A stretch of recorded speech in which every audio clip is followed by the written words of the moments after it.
The second discovery. I found out she'd lied to me 3 weeks before the Christmas party, and this time I wasn't behind a pillar in a parking garage. This time it was worse, because this time it involved my own family. My wife and I had booked a weekend getaway, a small bed and breakfast about 2 hours outside the city, something we did once a year to reconnect without the kids.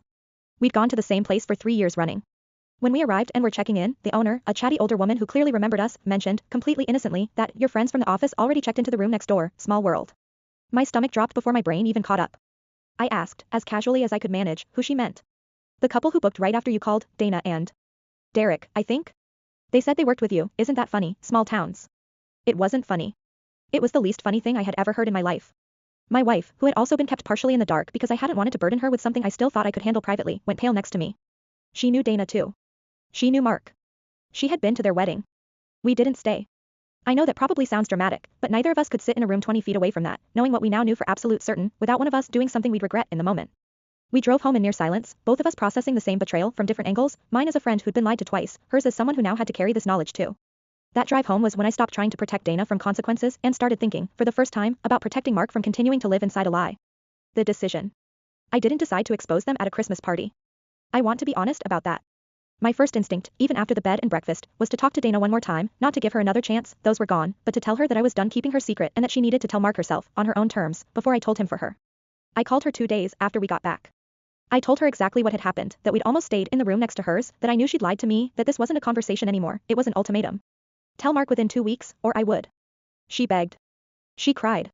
She said I'd be destroying her family, as though she hadn't already been doing that herself for the better part of a year. She said Mark would take the kids. She said I didn't understand what it was like to feel invisible in your own marriage. I told her, as gently as I could manage while feeling something close to rage, that none of that gave her the right to let her husband keep believing a lie while she built a whole second life behind his back. She agreed to tell him. I believed her one more time, God help me, because some part of me still wanted to believe that the Dana I'd known for 6 years was still in there somewhere, capable of doing the right thing when it actually mattered. The Christmas party was 12 days after that phone call. The night itself. I want to describe the party first, because the setting matters for what happened. It was held at a hotel ballroom downtown, the kind of venue the firm rented every year, with the good open bar and the plated dinner and the DJ who always played the same 12 songs. Everyone dressed up.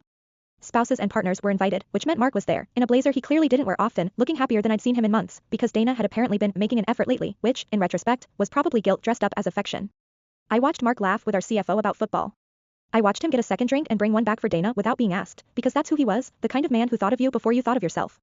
I watched Dana avoid my eyes across the room all night, and I watched Derek, 3 tables over, doing the same thing, and I understood, with a sick certainty, that she hadn't told him. She'd looked me in the eyes and lied again, for the 3rd time, and now here we all were, dressed up and drinking champagne, sitting on top of a lie that was about to detonate whether I lit the fuse or someone else eventually did. I sat with my wife through dinner, barely eating, watching the clock, feeling the weight of the decision I hadn't fully made yet but was circling closer and closer to with every passing hour. My wife squeezed my hand under the table at one point and asked if I was okay. I told her I didn't know yet. Around 9:30, the dancing started. The DJ was doing his usual thing, people were a few drinks in, the mood was loose and warm in that specific way office parties get once everyone stops performing professionalism for a night. There was going to be a toast, there always was, our CEO liked to say a few words, thank everyone for a good year, that kind of thing.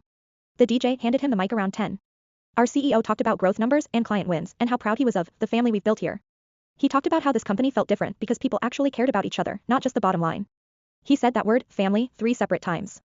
And then he asked if anyone wanted to say a few words before they opened the dance floor back up. It was tradition, sort of, a chance for anyone to share something, a joke, a thank you, whatever. Usually nobody took him up on it. That year, I did. I don't fully know, even now, what made me stand up in that exact moment instead of any other moment over the previous year. I think it was the word family. I think it was watching Mark laugh at something across the room, still wearing that blazer, still completely unaware that the family being toasted was built partly on a lie being told to his face by 2 people he trusted. I think something in me just snapped from a slow burn into a decision, all at once, the way ice finally cracks after you've been standing on it a little too long. I stood up. I walked to the front. Our CEO, a little surprised but smiling, handed me the mic, probably expecting a joke or a thank you toast to the team. What I said. I'm going to try to recreate this as accurately as I remember it, though I'll admit the adrenaline makes some of it blurry. I started by thanking everyone for a good year, the way you're supposed to. I got a few claps. I said I wanted to talk about what a family actually means, since our CEO had used that word a few times, and that I thought it was worth talking about honestly, because I'd learned this year that family means telling each other the truth even when it's hard, especially when someone you love is about to keep living inside a lie that everyone around them already knows about. The room got quiet in that specific way a room gets quiet when people sense something is about to go very wrong. I looked at Mark. I looked at Dana. I looked at Derek. And then I said it, plainly, without yelling, without theatrics, because somehow the calm was worse than yelling would have been. I said that I'd spent the last year watching a friend I loved dearly have an affair with a coworker, that I'd given her chance after chance to tell the truth to her husband, that I'd been lied to directly, multiple times, and that I was done carrying a secret that wasn't mine to carry anymore, in a room full of people being told how important honesty and family were supposed to be. I didn't use Dana's name. I didn't use Derek's name. I didn't have to. Every single head in that ballroom turned, almost in unison, toward their table, like a wave rolling across a pool. The silence afterward was the loudest silence I've ever experienced in my life. The aftermath, in real time. Mark stood up first. I watched the exact moment his face changed, and it's an image I don't think I'll ever fully lose, a kind of collapse that happens somewhere behind the eyes before the body even catches up. He looked at Dana. She was crying already, hands over her mouth, not denying it, which told him and everyone else everything he needed to know in about 2 seconds flat. Is that true? He asked her. Not yelling. Just quiet, broken, in front of 140 people.